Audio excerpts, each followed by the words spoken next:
Hello everyone, I'm Ryota Hamashima.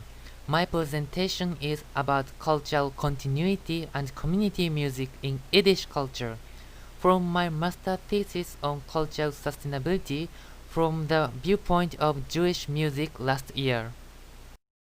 Today, I report the role and significance of klezmer music as cultural continuity and community music. There are few integrated studies about Yiddish culture, so I participated in two events as a field study. The first field study is Yiddish Academy Tokyo. This is the only one event of Yiddish culture in Japan. Another is Yiddish Summer Vimal, the largest Yiddish culture festival since 1999, with more than 200 participants last year. I'd like to show about videos of Yiddish Summer Vimal 2019.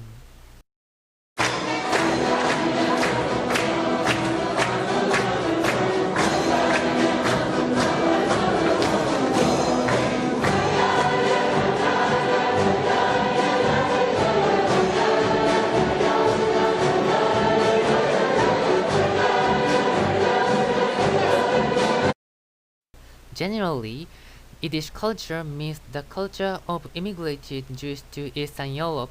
The literary studies show that it's revived by Jews themselves, in spite of two extinctions like pogrom and Holocaust. At the heart of Yiddish culture is klezmer music. It was originally for ceremonies, but in early 20th, it has commercial aspects in United States. After cultural extinction in the late 20th, it was revived there. By reviving music, they revealed people connections. From the research, I came to find it can be said that klezmer music has functioned as a part of life as popular music and a tool for community formation. In addition, it evokes the entire Yiddish culture as well as functions to form their identity.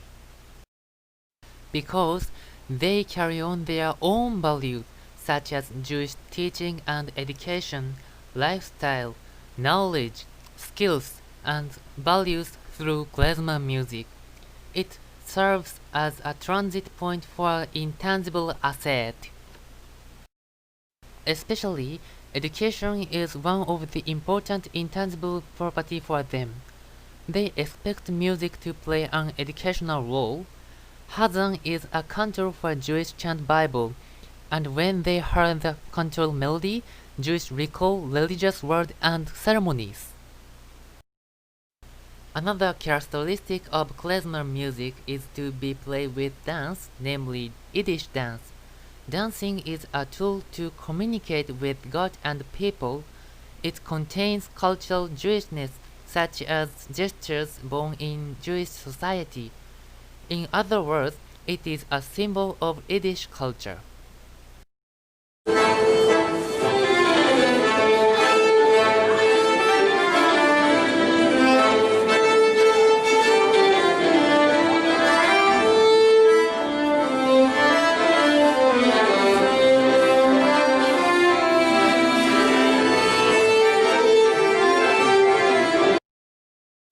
From the interviews, klezmer musicians use three nuances in practice to say speaking, singing, and dancing quality.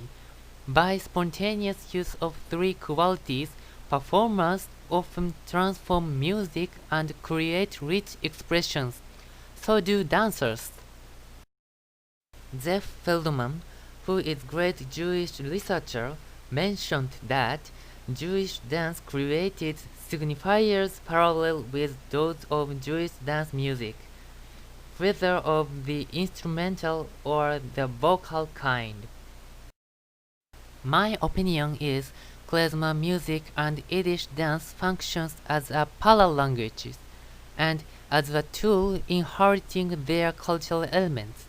The upper body movement of Yiddish dance is a symbol of Jewishness.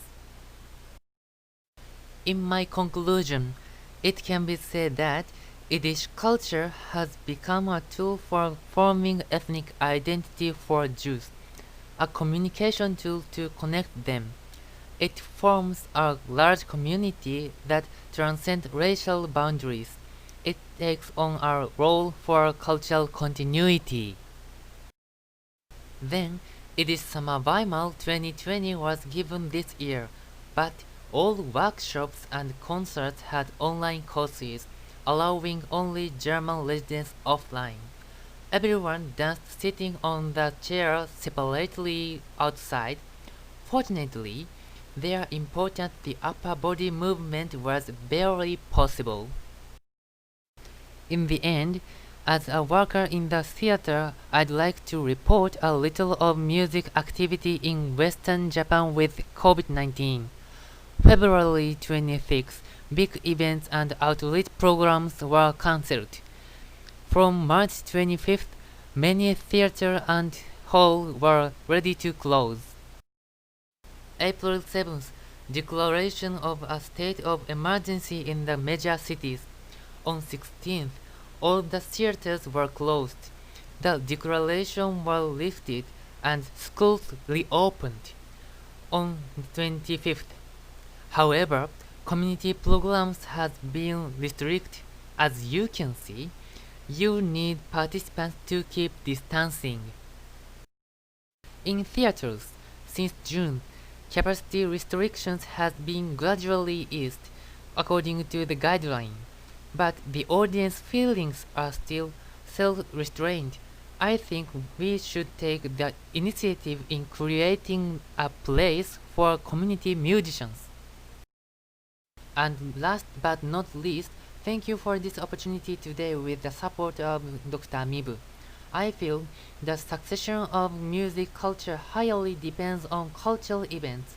I hope to keep investigating the changes and possibilities of Yiddish culture, if possible even with COVID-19 in the future. Thank you very much.